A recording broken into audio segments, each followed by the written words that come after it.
Notre activité assurantielle est rentable et tous les ans, on décide d'investir très fortement dans notre techno et aujourd'hui, on est financièrement indépendant. Bienvenue à toutes et à tous dans Tonalité InsurTech, l'interview. C'est l'occasion pour vous de retrouver dans un format dédié les meilleures interviews réalisées ces derniers mois dans le cadre de mon podcast InsurTech. Et si vous ne le connaissez pas déjà, le podcast complet revient chaque mois sur l'innovation et la technologie au service de l'assurance. On y détaille les dernières levées de fonds et on décrypte une tendance majeure de la scène InsurTech. Pensez donc à vous abonner pour ne pas rater le prochain numéro. Ce podcast vous est proposé en partenariat avec la société Cena, la plateforme assurantielle et technologique pour les courtiers en assurance.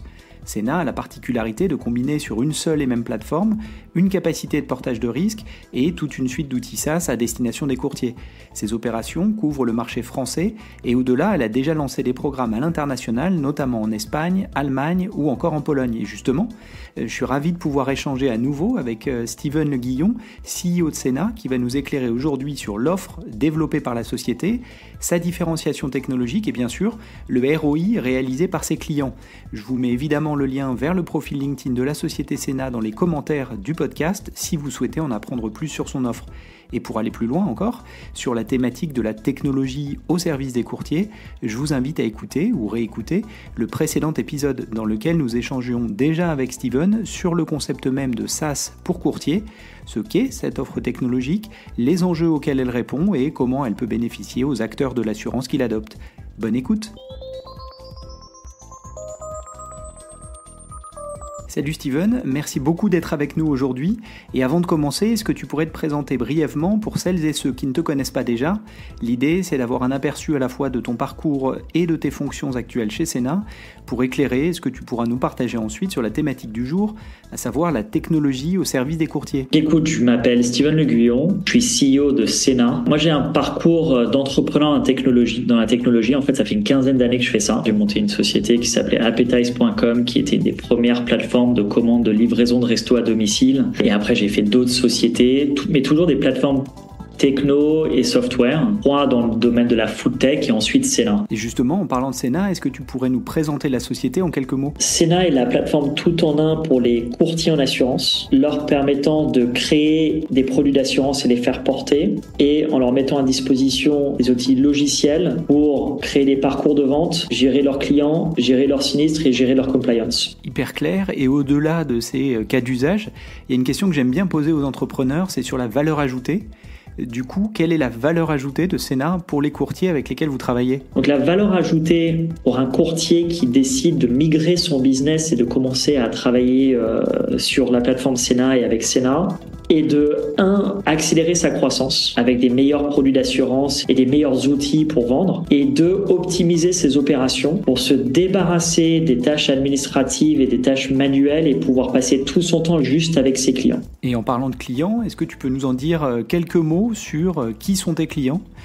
Au-delà des noms, l'idée est d'avoir un aperçu global et d'identifier peut-être une ou plusieurs catégories de clients avec lesquels vous travaillez en particulier. Nos clients sont les courtiers. Cena travaille avec 3 grandes catégories de courtiers. Le grand courtage. Dans nos clients, on compte Willis, Verspiren en France, on compte Marsh, on compte E.ON. Des courtiers spécialisés qui ont fait le choix d'avoir une seule ou 2 lignes de produits et de créer des marques fortes dedans. Et donc on compte dedans des entreprises comme Mitch, des entreprises comme Dalma, des entreprises comme Chevalier, des entreprises comme GuarantMe. 3e catégorie, des courtiers grossistes comme April ou comme Wasari. Et si on rentre un peu dans le détail de chaque catégorie, car j'imagine que les besoins ne sont pas tout à fait les mêmes, est-ce que tu pourrais nous en dire plus sur la manière dont vous travaillez ensemble avec toujours en tête cette notion de valeur ajoutée que chaque type de client perçoit en utilisant Cena? Le grand courtage, ils ont des besoins spécifiques, des dizaines voire des centaines de business units différentes, ils ont des besoins de compliance très spécifiques, ils font des deals, beaucoup font des deals pan-européens et donc on bosse avec eux. Et ils ont un besoin d'accompagnement d'un point de vue commercial, comme c'est des grands comptes, assez particulier. Mais au final, ils ont besoin du même service finalement de Cena, la même plateforme techno, les mêmes services de portage de risque et d'outils techno. La 2e catégorie sont les courtiers grossistes. Les courtiers grossistes, en définition, ne vendent pas directement aux clients, mais passent par un réseau de distribution de courtiers de proximité, où leurs besoins sont un peu plus spécifiques d'un point de vue techno parce que c'est des réseaux de distribution, donc on a toute une techno de réseau de distribution, et d'un point de vue produit d'assurance aussi parce que tu as des différents systèmes de commissionnement, etc. Donc tu as des spécificités dessus. Et après, la troisième catégorie, c'est les courtiers spécialisés. Donc un courtier spécialisé va avoir créé une marque soit pour le consommateur final, soit pour des retailers si jamais ils vendent via des retailers, que ce soit en assurance embarquée ou pas. Mais donc ils ont vraiment créé une marque très forte en face de ces personnes-là, et ils font généralement qu'un type de risque, ils se sont spécialisés. Et donc là-dedans, on va compter à la fois des acteurs traditionnels et des néo-acteurs, donc plutôt des startups qui se sont lancés. La nuance entre les courtiers spécialisés qui sont plus traditionnels et néo sont autour de leurs besoins technologiques. Alors en fait, c'est assez marrant parce que tu te dirais, ok, les néo, ils ont pas besoin de tech, mais au final, si, parce qu'ils ont été baignés dans l'habitude. En fait, c'est beaucoup d'entrepreneurs souvent qui ont créé d'autres entreprises avant et ils ont l'habitude dans d'autres industries d'acheter du logiciel plutôt que tout développer eux-mêmes. Donc, ils sont beaucoup plus à l'aise avec cette notion de j'achète du logiciel au lieu de me palucher un travail de dingue et de construire des outils et de pas forcément avoir les outils les plus performants. Donc, c'est intéressant. Par contre, leurs attentes d'un point de vue expérience client sont pas exactement les mêmes. Et les acteurs, disons, plus traditionnels, eux, ont des besoins d'efficacité opérationnelle parce qu'ils ont déjà un bon business. Ils ont une vision plus long terme de leur relation aussi avec l'assureur, donc nouer des partenariats sur le très long terme. Et par contre, le switch pour eux, d'un point de vue techno, est de temps en temps un peu plus difficile parce que ils démarrent pas leur business, quoi. Donc ils ont besoin de faire des migrations, ils ont besoin de remplacer. Mais par contre, ils savent que s'ils ne se modernisent pas, en face d'acteurs qui ont réussi à se moderniser et qui ont les bonnes expériences clients, ils vont avoir du mal. Hyper clair, merci pour ces précisions. Et ça me fait nécessairement penser au ROI. Comment vous le mesurez et plus largement, est-ce que tu peux nous donner quelques précisions sur les bénéfices que retirent tes clients justement ? On catégorise la valeur qu'on crée pour les courtiers en deux blocs. Un bloc croissance et un bloc opération. La valeur ajoutée au niveau de la croissance, ça passe par notre service qui permet de créer des bons produits d'assurance parce que si tu as une offre plus pertinente, tu arrives à gagner des points de part de marché. Deuxièmement, l'outillage de souscription pour convertir un maximum de tes leads. Ton argent marketing et commercial, il doit être bien dépensé. Et troisième, une partie de notre outillage de gestion de contrat parce que la croissance passe par ne pas avoir de churn. Et au final, le churn est un problème aussi dans cette industrie et c'est un problème grandissant parce qu'il est de plus en plus facile de changer d'assurance. Donc ça, c'est vraiment sur la partie croissance et tout ça est dans un écosystème d'analytics mis à disposition des courtiers pour qu'ils puissent suivre. À la base, quand tu travailles avec Cena, tu as accès à ce système-là. Tu peux créer tes produits d'assurance, tu peux itérer dessus, tu peux avoir des outils de souscription, tu peux avoir des outils de gestion. Tu as de la data basique et après, on a un service premium autour de la data et de l'accompagnement par les équipes Cena pour t'aider à optimiser ton business. Et donc, on va te faire des analyses sur mesure et on va te mettre à disposition plus de data pré-mâchée pour que tu puisses savoir, OK, cette stratégie-là de mon business est en train de fonctionner, ce type de client-là est hyper intéressant, a des très bons ratios, il faut que j'y aille plus, peut-être que dans le futur, je pourrais négocier plus de commissions ou avoir des prix TTC plus bas. Et après, la deuxième partie de la valeur ajoutée, Florian, c'est sur les opérations. Donc, les opérations sont axées sur la fluidité. J'aimerais bien quasiment qu'un jour on atteigne la disparition de l'admin. C'est tes échanges de bordereaux, c'est ta compliance LCBFT, c'est ta compliance DDA, c'est ta formation, c'est ton audit, qui sont toutes des choses qui sont hyper importantes, qui sont créatrices de valeur si elles sont bien faites. Du moins, ça va arrêter de freiner ton business, voire tu arrives à proposer une meilleure expérience client pour tes clients si tu suis bien toutes les règles. Mais c'est vraiment galère pour nos clients, donc on essaie d'investir et trouver des solutions là-dedans. Et après, sur la partie opération, c'est ce dont on parlait un peu plus tôt dans cet échange, c'est les outils de gestion des clients qui essayent au fur et à mesure, on s'améliore. Ils sont conçus avec une notion d'automatisation de ce qui est manuel et humanisation du conseil et de l'accompagnement et d'être au téléphone quand tes clients ils sont dans la galère. Et depuis le début de notre échange, il y a une question qui me taraude et qui me traverse l'esprit, car vous avez un agrément d'assureur depuis votre lancement. En quoi cela vous est-il bénéfique ? Quel est l'avantage finalement d'être un assureur de plein exercice quand on vend une solution technologique à des courtiers ?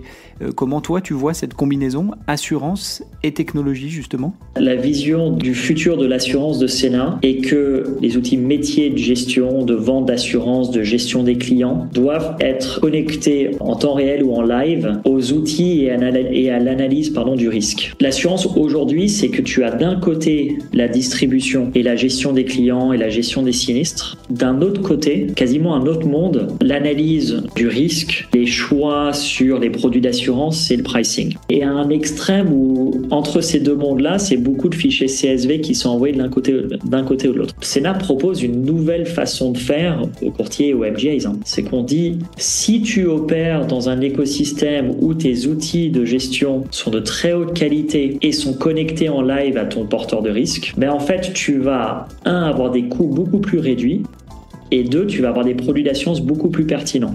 Tu vas avoir des loss ratios, des S sur P beaucoup plus bas. Parce que tu vas faire très peu d'erreurs de souscription, très peu d'erreurs de gestion, mais en plus de ça, on va t'aider à avoir un produit d'assurance beaucoup plus pertinent pour tes clients et on va t'aider à itérer beaucoup plus régulièrement sur le produit d'assurance pour toujours avoir une longueur d'avance sur tes concurrents. La seule manière pour opérer une telle plateforme, c'est qu'il faut, en plus de savoir faire le bon écosystème techno, le software, etc., il faut embarquer dedans un assureur. Parce qu'il faut pouvoir créer les produits, il faut pouvoir avoir le stylo pour valider les prix et il faut pouvoir signer des conventions qu'un assureur peut signer avec d'autres porteurs de risques, que ce soit des réassureurs ou des assureurs, qui vont venir porter le risque avec Sénat, donc avec nous. C'est la seule solution, il faut être assureur pour vraiment se mettre en partenariat avec eux. En fait, tu vois, on est un assureur, mais on construit pas un business model où on essaye sur le très long terme d'avoir un bilan aussi gros qu'Allianz ou qu'AXA. Non. Il y a plein de bilans dans le marché. Il y a assez d'argent en fonds propres sur le marché pour porter le risque. C'est pas ça le souci dans l'industrie. Le souci, c'est d'arriver à avoir cette agilité et cet ADN technologique. Et donc, en fait, ce qu'on fait, c'est qu'on se met en partenariat avec d'autres porteurs. Par contre, les deux parties sont vraiment spécialisées. Eux, ils ont la mutualisation des risques, la diversification des risques, l'historique, la taille pour pouvoir absorber la volatilité et la courbe d'apprentissage. Mais nous, on a la technologie, les people et le go-to-market pour pouvoir trouver du business et suivre les courbes de rentabilité qu'ils attendent. Quand tu es un courtier, en fait, et que tu bosses avec Sénat, tu as une plateforme et un interlocuteur et tu n'as plus besoin de te soucier des sujets comme est-ce que je peux lancer un nouveau produit? Est-ce que je peux rapidement le mettre sur le marché? Est-ce que je peux avoir la bonne techno pour faire une bonne expérience client? Est-ce que je peux réduire mes coûts grâce à de l'automatisation? Est-ce que j'ai les chocottes par rapport à la capacité pour que quelqu'un porte le risque, tu vois? Ok, c'est super clair. Merci pour tous ces détails et toutes ces explications. Et avant de terminer, ça serait intéressant d'avoir quelques chiffres sur Sénat. Tu peux nous partager justement les chiffres clés pour se faire une idée de votre maturité en termes de développement. On parle souvent de scale-up plutôt de start-up. Est-ce que tu peux nous illustrer ça avec quelques chiffres? Sénat travaille aujourd'hui avec plus de 100 courtiers, avec du business en France, en Espagne, en Allemagne et en Pologne. En 2023, donc un peu notre dernier chiffre, notre plateforme a permis d'opérer pour 71 millions de primes émises, une croissance d'un peu plus de 50% par rapport à l'année précédente. Et tiens, puisque tu parles de croissance, ça nous amène naturellement à la question de la profitabilité, puisque le marché de l'investissement à pivoter de la croissance à tout prix vers la croissance rentable. Où on est, Sénat, de ce point de vue-là? Je pense que le marché est très curieux. Est-ce que tu peux nous partager des infos sur ce sujet de la profitabilité? Alors que l'entreprise Sénat elle-même, d'un point de vue résultat net, n'est pas à zéro, notre activité assurantielle est rentable et tous les ans, on décide d'investir très fortement dans notre techno, ce qui fait qu'on continue et on continuera à avoir des pertes d'un point de vue PNL. Et le deuxième élément, c'est est-ce qu'on a les fonds? Oui, on a les fonds. On a beaucoup d'argent aujourd'hui sur notre compte bancaire pour pouvoir financer ces investissements-là. Et donc, en fait, on a une très grande ambition, mais on est dans une position intéressante pour une entreprise qui a beaucoup d'ambition parce qu'on a un business model qui est viable. Commercialement, ça fonctionne. Et aujourd'hui, on est financièrement indépendant. Donc, sans avoir besoin d'autres capitaux, on peut investir et notre futur n'est pas dépendant du fait que d'autres personnes vont venir nous financer, quoi. C'est toujours risqué en tant que DG de dire ça en enregistrement, mais on est très confiant là-dessus. Effectivement, c'est un sujet sensible. Merci beaucoup de t'être prêté à l'exercice, en tout cas. Et plus largement, merci pour toutes ces précisions sur la manière dont Sénat construit sa plateforme d'assurance et de technologie au service des courtiers et comment elle leur délivre de la valeur. Ça fait évidemment écho à la première discussion qu'on a eue ensemble sur la thématique de la technologie au service des courtiers et ça permet de l'illustrer de manière très concrète. D'ailleurs, si vous ne l'avez pas déjà fait, je vous invite à écouter ce premier échange. Je vous mets le lien dans la description. Vous y trouverez également le lien vers le site de Sénat si vous souhaitez en apprendre davantage sur leur offre et les cas d'usage déjà opérationnels. professionnelle. Merci encore Steven. Merci Florian pour ton invitation. C'est la fin de cet épisode, merci pour votre écoute. Si le contenu vous a plu, n'hésitez pas à le partager autour de vous, auprès de vos collègues. Puis ravi d'échanger ensemble, vous pouvez facilement me retrouver sur les réseaux sociaux, Twitter, LinkedIn. Et évidemment, je vous donne rendez-vous pour le prochain numéro de Tonalité InsurTech. À bientôt.